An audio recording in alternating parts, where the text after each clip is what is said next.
There are a number of people to be thanked. George will speak to you shortly. He has spoken to David Moffat, to the NRL. Again, we will be working with these people, so let's get over it, however justified your anger may be. I'd like now to introduce Steve McDermott from the South Sydney Board, who has some very important thank yous. Steve?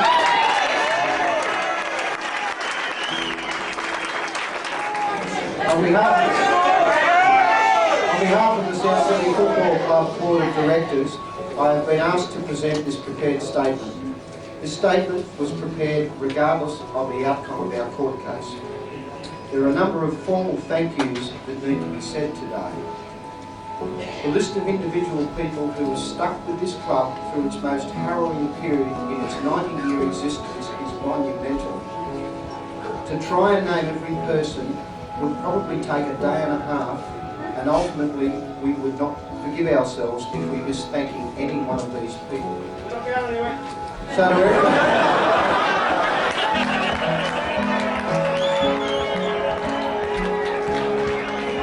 to everyone here today, and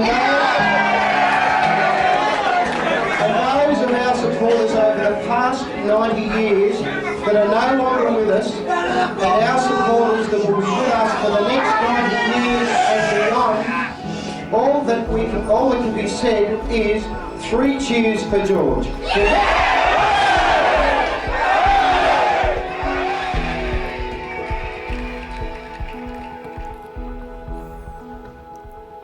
Brings back a lot of memories.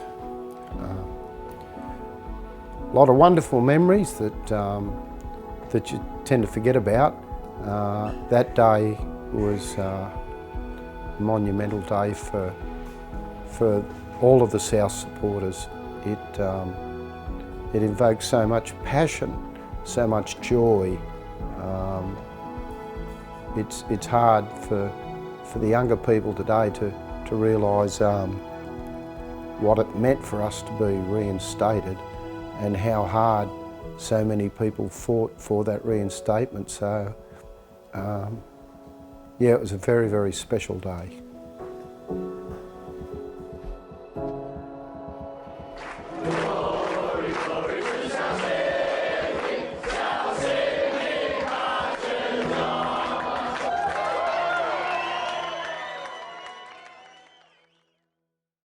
South's President George Piggins intends to continue his fight against the NRL and News Limited.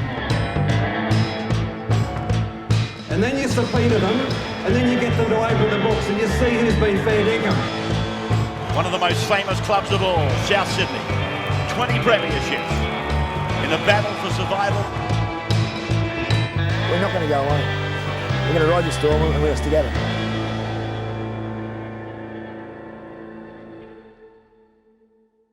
I was born on Botany Road, so I didn't have any alternative but to be a South Sydney supporter. I was born with one red eye and one green eye. My grandfather, Teddy McDermott, was a foundation member of the club. My father, also a Ted, was a mad South man. He had it drummed into him at a very early age, so the McDermott family goes back a long way with the Rabbitohs. I think it was about 1978 I was approached to look at sponsoring the club, and I was in a fortunate situation for the company that I was working for at the time, where it just happened that I could do something. So being a sponsor, you get to know people in the club, you get to meet different people, and I was fortunate enough to meet the board guys back then.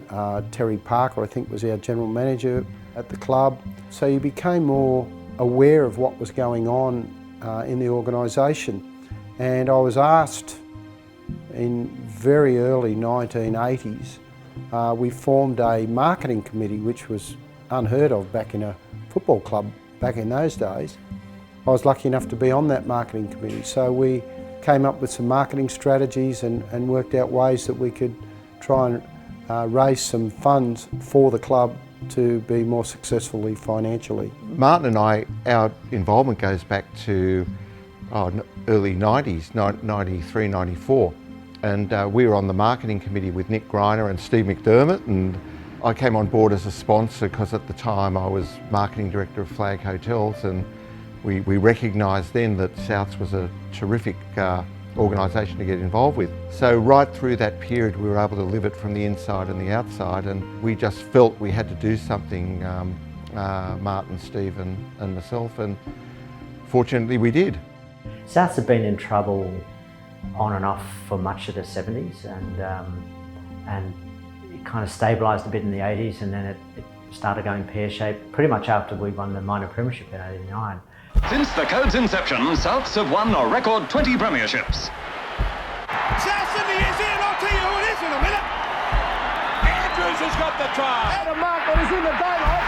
Martin will score. The Reds will score, and then he does. He gets it on to Moore. Throws a dummy. Moore will stride through. Good try. South have got a touch on it. Now it's come back for 6 more. Russell, he's put one round the corner. This is the last. Baisari will probably go to the air, forget about it. Away now for Matthew Johns, his brother Andrew, and now Harrigan. Biggs gets a pass away. Did I say Menzies hadn't got among the spoils? Salvatore's heading for the corner. Big Sal. You've managed to draw, but it appeared you were going down the gurgler. South had no defence, and as the mistakes continued, the frustration came out swinging. Now there's a fight in back play. There'd always been some trouble around Souths in terms of its ability to look after itself. Good afternoon. At last, we're just a few minutes away from knowing the immediate and hopefully long-term future of rugby league. Justice Burchett will give his decision after 4 months of complex legal hearings involving the game's traditional custodian, the Australian Rugby League, and its challenger, the Rebel Super League, backed by Rupert Murdoch's News Limited. Super League plan to go ahead with their 10-team competition beginning next week. The ARL have 2 plans: a 20-team competition should they win the court case, if not, a 12-team premiership. We know it's going to be good for rugby league, not just a few clubs, for rugby league, and that's going to be the All right, so what you're virtually saying is there's no hope of the two getting together. There's going to be 2 separate competitions when Super League starts, whether that be next year or we're going to have a Super League competition. It does look like the ARL may have won this round. If it's not a final round, I don't think it is. They may well have won it. But I do, from what Peter's just said there, my own view is that Super League still have the door open to get underway in some form. You have the NFL in the United States, you have the soccer in the UK. It would be a nice trifecta to have the rugby league. It'd be great. Maybe we'll come back to rugby league one day soon. Or later, we'll see. Rupert Murdoch and Kerry Packer were vying to see which teams in rugby league would go with them. And Kerry had a soft spot for Souths. In the Alan Jones period a bit later, Kerry I think gave about $680,000 to Souths when Souths were in that period when they had no money. And so although he officially was an East supporter, I think he had he told me he had a soft spot for Souths, or Souths were the real thing. And so he, as I understand it, had a handshake with George and said that no matter what happened, that if George went with him, that he'd stay with George. And I don't think that was the case. The competition was split in 1997, with 10 clubs in the Super League and 12 in the ARL. This lasted for only 1 season, as crowd numbers and TV ratings plummeted. Both sides realised splitting the code would destroy the game. Kerry Packer once told me that James Packer was running the Super League business side for him, and James said to him, "You got the good news or the bad news?" And Kerry said, "Give me the good news." And he said, "Well, the good news is that Super League and this war, this rugby league war, has cost Murdoch $200 million. And Kerry said to James, "So what's the bad news?" And he said, "The bad news is that we've lost 20 million. And Kerry said, time to finish. And I think the two moguls decided then that they should stop the war and come back together. When they started to eliminate clubs, Souths, for some extraordinary reason, were targeted. Piggins rakes the ball away from Cox. Piggins slips a superbly timed pass to Stevens. George and I started school together. We both went right through from infants to high school. We were about 24 when we went into a relationship together. George is basically a very quiet person. When he was growing up, he was quite shy. But George has always been a person that's wanted to help people, and he's always shown a lot of respect. He's very modest and humble. Without George, there was no fight, because George was the one person who could be the spearhead, who could gather all the troops, who people would trust. Smith runs into some rugged tackling. I'd always admired George Piggins, even when I didn't know him. I admired him as a footballer. I love the way, the uncompromising way he played football, and I never forgot that try he scored against West in 1976. That was just amazing stuff. But I also admired him as a person, and what I knew about him, what I'd heard, how not only uncompromising was he, but how honest, his integrity, a man of honour, and I really admired him greatly. If he shakes your hand, that is better than a written contract. If he promises you something, he will do everything in his power to fulfil that promise. The best part about George Piggins is you knew exactly where you stood, and he was resolute from the start. And the thing that made George such a great player was his toughness and his resilience and his stubbornness to an extent. To have a good leader, you need to be able to understand where he's going so that you can get on that bus and go with him. And the best part about George was we knew that there wasn't a compromise, there wasn't a price, there was nothing that he was prepared to accept. Piggins charges head on. There's the siren, the hooter, and South Sydney, I just saw Phil, yeah, there they are. Actually, George and Phil embraced and gave each other a kiss. Even that's excusable, I would think, for the coach who obviously will be the coach of the year, Georgie Piggins. Look at the smile on the little bull. George Piggins played juniors for Mascot, which is the South Juniors. He played President's Cup for Souths. He was graded at Souths. He played first grade at Souths. He was offered bigger contracts at St George and at Easts. He knocked them back because he couldn't find it in his heart to play against Souths. Then he reluctantly became chairman of both the football club and the leagues club, and he became that because no one else had taken the job and he wasn't prepared to see Souths go down the gurgler. Then he coached Souths for nothing and was coach of the year twice, won the minor premiership once. He just loved coaching those boys. You know, they had a lot of success. I mean, it was unfortunate they didn't win a grand final together, but they went pretty close in '89. We had one person who, you know, used to get us up for every game, and that was George Piggins. We used to be training, you know, running a ball work session, and he'd have no shoes on, and he'd run at us. I mean, he was probably 60 at the time. He'd run at us full steam ahead, and he'd want us to tackle him as hard as we could. And if we tackled him soft, he said, no, that's not good enough, we're going to do it again. That was just, you know, the respect that we had for him, because he used to put his body on the line for us, so we went and put our body on the line for him. He's just a no-frills sort of guy, you know, just tough, uncompromising, but hard as nails. You know, so yeah, I always look up to Georgie Piggins because he's just, and I was lucky enough to be coached by him, so yeah, he's just a champion guy. He was a great coach, a great man, and he's been great for this club.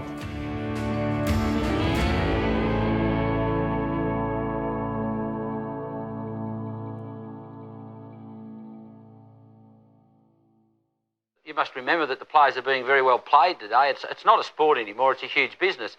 And I think that's also one of the crux of the matter, is that the players are being very well paid, and of course, not only do they want what's best for the game, but I'm sure that they want what's best for themselves as well. So it's probably a two-edged sword in that regard. But look, I honestly believe that 20 teams are far too many in the rugby league competition at the moment. And I think if we can get to a situation where there's 12 or 14 in a couple of years' time, I think everybody would be happy. The clubs have been the masters of their own destiny for the last 2 years. We outlined very early on what the criteria is. There are a whole bunch of criteria. It was to do with juniors. It was to do with you had to have a base amount of funding. You had to be in profit, which is really interesting because at least two of the clubs that News Limited put forward by their own projections weren't going to be in profit. But anyway, let's not go there. Criteria that was based on club profitability, sponsorship, competition points and crowd numbers. We didn't play in front of big crowds. I still remember when I was first at the Rabbitohs, one of my first video sessions was in the Boardroom at Redfern Oval, and we're watching the game, and every time I touched the ball there was this screaming on the that you could hear on the video, go Craigie, tackle him, tackle him. I'm sitting at the back like this and the boys are going, geez, that woman sounds like she likes you. We got a fan out there, and I'm like, yeah, it's my mum. So, in the whole stadium, we'd have like 2,000 or 3,000 people watching us, and you could hear my mum on the video session come Monday, Tuesday. So. It was a set of criteria designed to favour clubs that were the new clubs. So profit, News Limited, who were setting up the criteria, were guaranteeing the profit of the clubs they wanted to bring in, and they wanted to bring them in because they were outside of Sydney, which meant that the only way fans could watch their teams play these clubs was for it to be televised. It was about driving audiences to pay TV. It was a business thing. It had nothing actually to do with rugby league, just rugby league was the thing to drive that business. When you actually looked at what was going on, the fix was in. With the new criteria the league, the NRL's established, we were going to need a lot more money. We were falling a long way from the mark. Souths were very, very hard on not joining Super League. And George and the board then protested heavily against it, thought it was the wrong move, and stuck hard with the NRL, or the New South Wales Rugby League was called then. And I think not only with Souths, but a number of clubs that stuck hard and didn't move over to Super League, there was some long-standing animosity between some of those people there and some of these people here. And I think some of that had dripped into Souths. I mean, Souths were very vocal about Super League, and those people over there didn't like that. You know, we're talking about Nine and News Limited. I mean, these are, at the time, News Limited's still a huge entity, but they were ginormous entities. And these were the clubs that stayed with the NRL. And I'll be honest with you, I think some of those people there particularly didn't like George and his stance, because George will, as you know, mate, if George has got a stance, he will stand there and he won't let go, and he'll punch on till the end, and you've got to admire the bloke for that. Really, you've got to admire him for that. But I think these people didn't like it. So, of course, they put a criteria assessment together, and we had to go through that. Bulldogs threw away the leash after the break, and by full time had finished 30-8 winners. All the way he'll go. We're playing the Bulldogs at the City Football Stadium, and I was out there in the members' bar with the Lissing brothers, who are non-drinkers, by the way. I remember clearly looking back at that crowd, thinking of that one day when we knew that we were marked for extinction in 1998. It was Martin, Steve McDermott, and myself watching ourselves get beaten by Canterbury, people saying you're out of here and so forth, and us talking to the board then, and there were many good people on that board, but there was a feeling of helplessness, and we just looked at each other and said, wow, we've got to do something about this. We said we'd never forgive ourselves if we didn't try and do something, you know, to help save South Sydney, you know. Football was the people's game and South was the people's team. And that's why we thought, well, we'd never be able to look each other in the eye if we didn't attempt to, you know, try and do something, and that's when we started the movement. I'd had a fair bit to drink that day, and we were sort of talking about how wonderful our supporter base was, but we all seemed to just meet here, there and everywhere, and we had this nucleus of politicians, business people, celebrities that all supported South. And I stupidly said, well, we need to have a meeting, and we need to get some sort of process in place to get these guys involved. This would have been sort of mid to late 90s. I think the Lissing brothers and Steve McDermott approached me. They were looking for people who had different skills and different connections to come together in I guess, a professionally credentialed group to offer what help to the club they could. This guy, I have never met him. In my whole life, I have never met him, and I had no idea that he was even going to be available to come in here. I only read about him. I don't even know what to say to him when he goes out, but I'm so excited. Ladies and gentlemen, Mr. David Bowie. Yeah. Don Lane, for those of you that don't know, was, at the time, he was the biggest celebrity on television in Australia. He was king of TV and an absolute die-hard South Sydney supporter. Don was this long, lanky yank from Brooklyn who came out here and was highly talented and, in fact, sang regularly here at the South Sydney Juniors, was a star here. He fell in love with Souths almost straight away. He was a baseball nut. And he came here, I think, in the late 60s, at a time when Souths were on top of rugby league. And I think he was won over by it, and everybody loved Souths and the style of play that they played in those late 60s. So he became as obsessive as any of us when it came to Souths. I think that's one of the reasons I have a love affair with South Sydney. It's made up of a lot of survivors. Guys who just don't take no for an answer. You know, it's that sort of Australian tenacity which I identify with New York, and you know, just there's a feeling there. I've said it many, many times. I feel sorry for people who are not South Sydney fans because they'll never really understand what it's about. I got to know him pretty well, and he would go and do rev-up speeches to the players at Redfern Oval before a game. There was one famous time when I think playing against Manly, and it was called in to give this inspirational speech, and he took off his Rolex watch that he had and was talking about this and smashed the watch on the ground. I think all the players were highly impressed with this $5,000 or $10,000 watch. It was just in smithereens in the bottom there because Don was trying to emphasise how tough the side had to be against Manly. He used to get upset if there was a Souths game on when he had his Tonight Show on television, and if anyone told him what the score was, that he'd just go berserk. He'd just go into another orbit. No, don't tell me. Through his following of NFL and the basketball in the US, came up with the idea of the Minties jersey being better for the club as far as the look on the field and the sponsorship logos and that type of thing were concerned. Then he also came up with a concept about trying to retire the number 14 jersey for the reserve and actually giving that number 14 jersey to all of the supporters. So the supporters of South Sydney could be the 14th man. This is not the end, by the way. This is not the last day. It's the beginning. We will be there next year. When we subsequently got together that day at City Football Stadium, we decided that Group 14 was what we'd call ourselves because we were the supporters of South Sydney. The Group 14 was a gathering of absolute South Sydney nutters. I mean, people who were, like me, born and bred Souths, and believed that we had to do something to improve our chances of winning a premiership. And we were in the doldrums financially, and we couldn't recruit players. We didn't have the money to recruit players. We didn't have the facilities there when rugby league was starting to become professional. We were still, I think, back in the days when it was sort of run by front row forwards.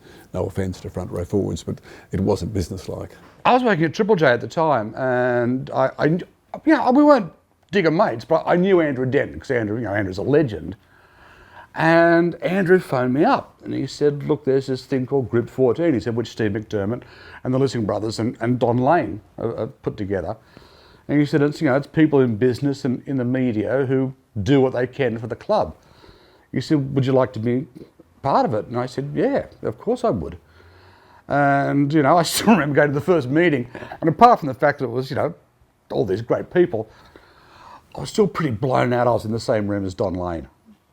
Dom's, I'm in my 50s now. Dom was pretty cool when I was growing up.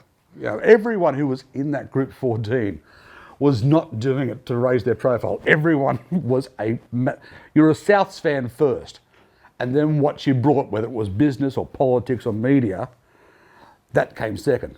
The most important thing was, you're a mad Souths fan. Within a very short time, we met with some really key stakeholders, politicians mainly, and different. George Piggins was there, the juniors was there, was represented by Henry Morris, and we started the ball rolling, and that's how we we got involved with Group 14.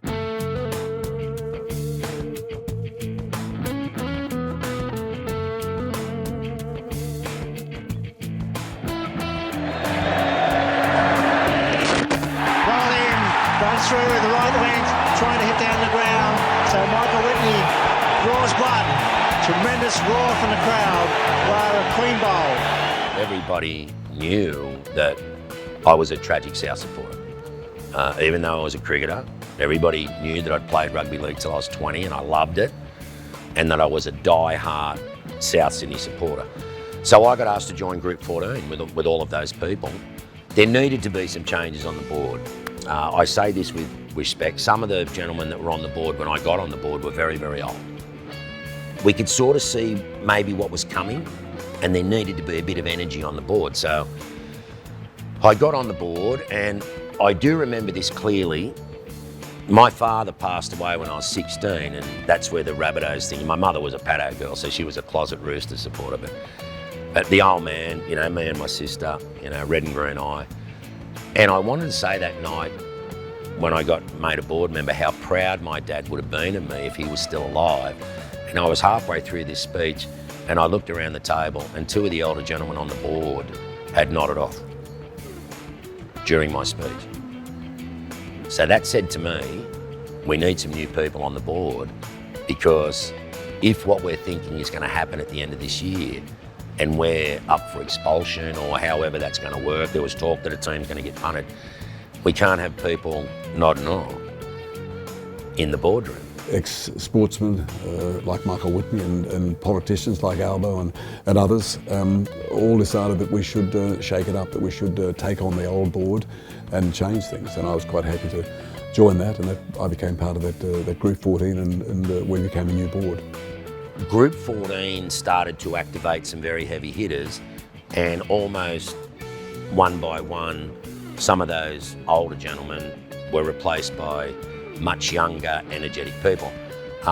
Those gentlemen were still on a board because at the time, the Leagues Club and the football club was the same board. And there was a few people in the wings that were saying that shouldn't be like that. So these guys that were removed off the football club board were still on the Leagues Club board, and this whole board pretty much changed over the next year, and George would have been the only person left on that board from the original board that I joined. I had to ask the board to resign, and as I say, a lot of those gentlemen that were on the board at the time were known to me for most of my life, and it was pretty difficult. Without their sacrifices at the time, we wouldn't have got off base number one, so it was a pretty monumental time for those guys. To go forward, we needed a more professional outlook and business plan. We appointed a new CEO, and a plan was put in place to try and meet this criteria. 94. We did get into trouble in the early 70s. We tried to do a major development, and we went bankrupt, and we've virtually never been able to fully recover from it. Right? Right, you're going to give us a big sponsorship? The board that I've been with for the last 10 years, you know, like keeping this football club alive for the last 10 years has been something of a trick, I'll tell you. When George was administrating and running the club, he was always robbing Peter to pay Paul. It was a balancing act.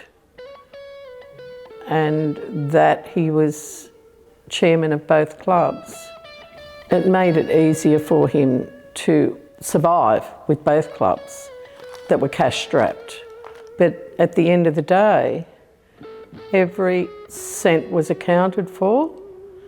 In the end, it's an entertainment game. Rugby league is entertainment for News Limited. That's what it's about. If they see their potential audience being turned against them, that is of threat to them. That is threatening to them as seeing 5 QCs with a strong case in the High Court.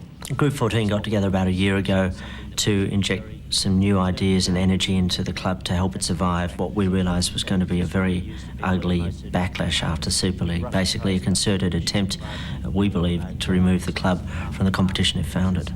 Well, we'll get what we deserve. Seniors became critical when it became clear that Souths were going to be kicked out.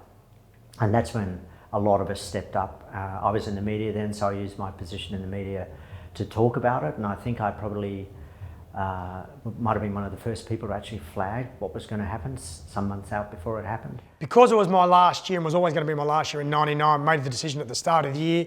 I was looking at life after football and I wanted to be involved in football administration. So I was actually working part-time at the club while still playing. You know, I thought my best contribution could be in the role of football manager. So I was working around the club and working with the new board and the new administration to learn as much as I could off the field. And I was getting more and more information in terms of the way they were compiling this criteria and where we were sitting and what we need to do. And so I probably knew more than most. It probably wasn't all that helpful to let the team know just where we were at. And so a lot of the players were sort of oblivious. It was particularly hard for the younger players who, you know, were just starting their career, players like Craig Wing, you know, who was a superstar in the making, you know, and had been a South Sydney junior and wanted to play at South all his life. You know, for him to be fully aware, and I still don't think to this day he was fully aware of what was going to happen. I'll never forget playing against Newcastle, and they had the worst change rooms. There was no hot water in the change rooms after a game. The ground was terrible, and I used to think, well, we play at the footy stadium and we've got that. But Newcastle have got this, but how is Newcastle not in the frame? Anyway. In order for us to move forward with the upcoming criteria of the NRL, we needed to get a document together. We needed to get that submission put in very quickly because we were running out of time and nothing had been done in order to put that submission forward to the NRL. We were very fortunate that the juniors came on board. Without the input of South Sydney Juniors, there wouldn't be a district club. We go from Rabbitohs there to Marrickville now and down here to Clovelly and everything in between. They're a wonderful organisation. That's been a great nursery for the South Sydney Rabbitohs. It's a junior league competition, and in 1959, or 57 and opened in 59, we was fortunate enough under the guidance of George Whittle and his board of directors to have a licence club. A very successful licence club. So that has propagated our junior league, South Sydney District Club and the whole of the community. It's a wonderful community club, South Sydney Juniors. You'll never be a millionaire then, Ronnie? No, never. For at least 10 years, we funded the district club for $1.5 million per year, some years $2 million per year to keep them going. I've been perceived, and I've been belted from here to Rabbitohs and back, as being the villain by the stance that South Sydney Juniors have taken. But our stance has been a responsible one. Last year there was a public spat between the juniors and the seniors, mainly George and myself as both spokespeople. The juniors and the seniors at one stage were going head to toe, and George and I, lifetime friends, and we was having a bit of a tiff. But it wasn't personal, just South at that particular time thought the juniors were in a position to give more money, and myself and the board I was chairman of, we thought we couldn't, and we just did what we did do, and it became in the public arena. But I put it down to this way. Like in any family, families have blues sometimes, they have little squabbles. But those squabbles are always sorted out. There was a difference of opinion on the involvement and the strength of the involvement in financial terms that the juniors could support our district club. But at the end of the day, you fix them up, and we haven't got a problem at all, and didn't end up having a problem, but our support was more loyal to Souths than ever. The Rabbitohs had no dough. They went to the juniors and said, look, if we want to be here next year and beyond, we're going to need to start to get our act together. Maybe we've fallen behind a little in terms of professional rugby league and where we should be as a club. And so there was a whole lot of money invested in trying to get the club to where we thought it needed to be. We were really in the sights here, and it was going to take a big effort for us not to be eliminated. We had to go through a really incredible process of filling out that criteria assessment. To do the financials, we got a bloke called John Brown, who was a partner in KPMG. I mean, these guys are heavy hitters in that world. And John was a tragic Rabbitoh, and he said, yeah, I'll come on the board and I'll look after all of that for you, for free. So this was the groundswell of amazing people. I mean, John's just one. Dominic Sullivan was the mayor of Randwick at the time. I'm on. I mean, these people are busy, but they're not that busy that they can't do something when it's a heartfelt thing in their life. And that's why we had so many unbelievable people jump on board to support people like Alan Jones in the background, Nick Greiner in the background, Mikey Robbins in the background, Deidre Grusovin in the background, who ended up on the board.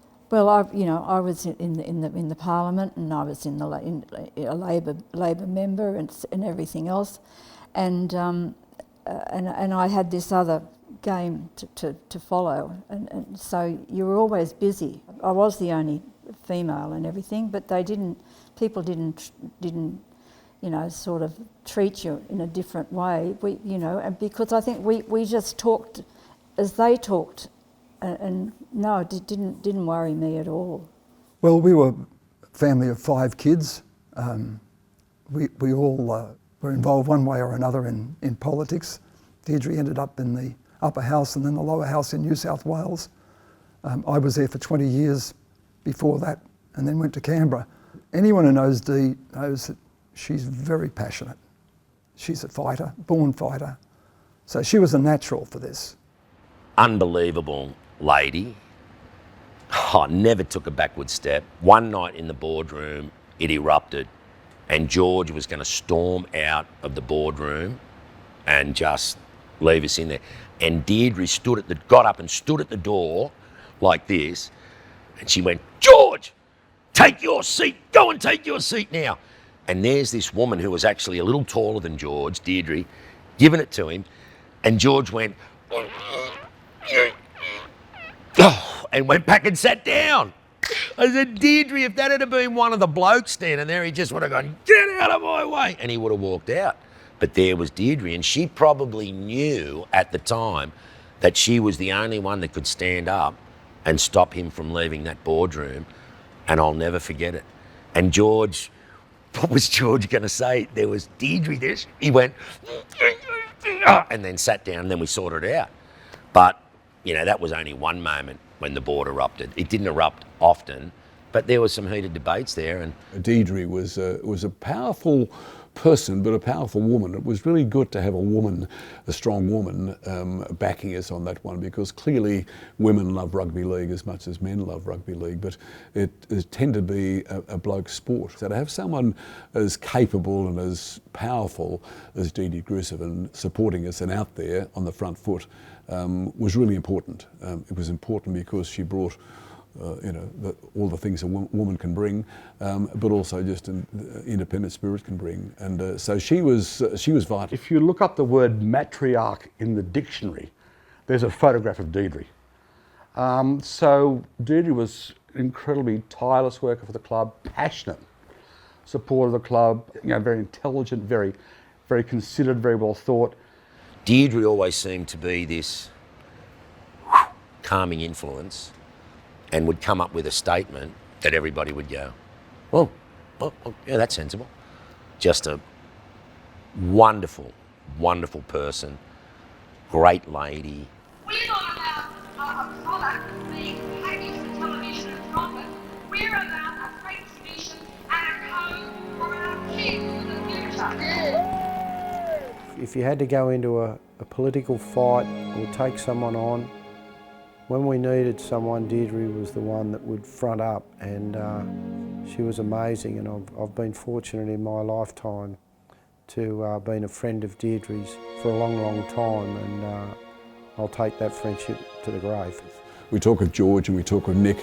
Pappas, of course, as being important in the Group 14 and other individuals outside of that who helped. But I think Deidre was as important as anybody and as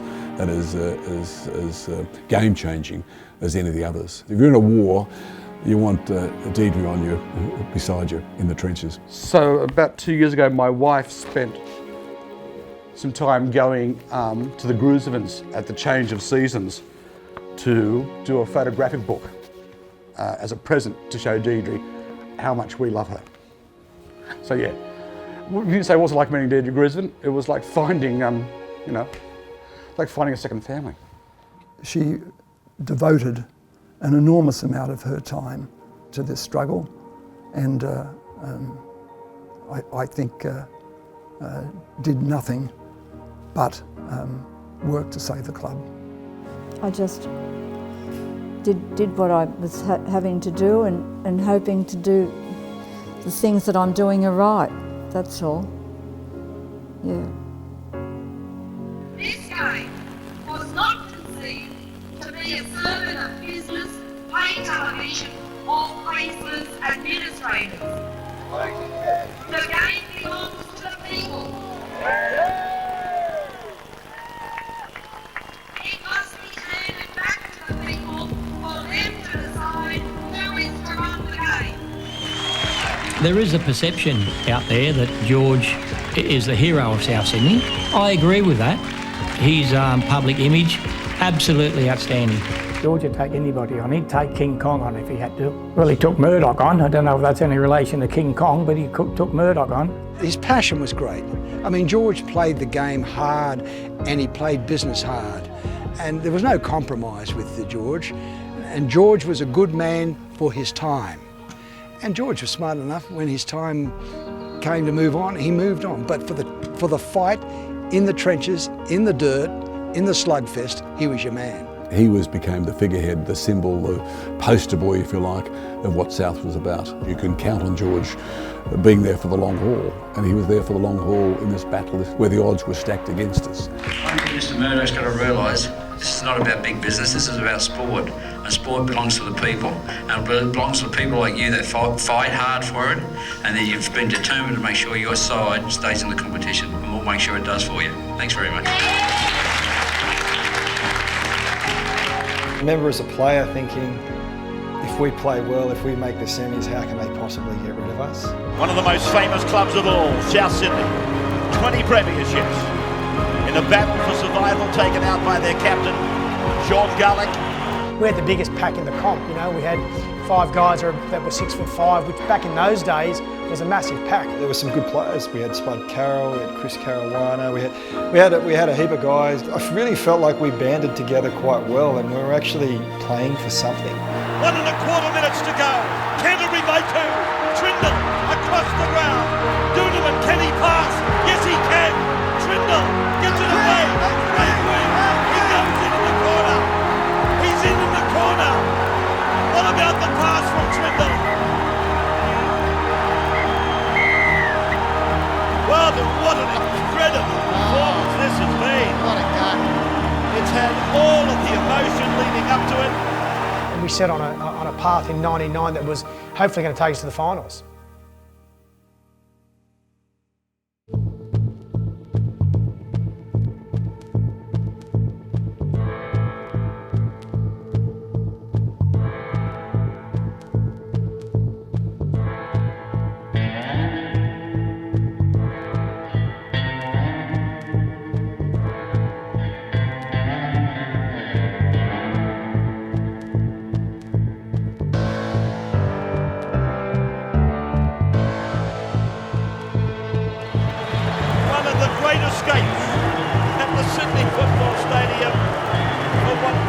Greatest club ever. It was a dream come true to come back to the Rabbitohs for the 98-99 season.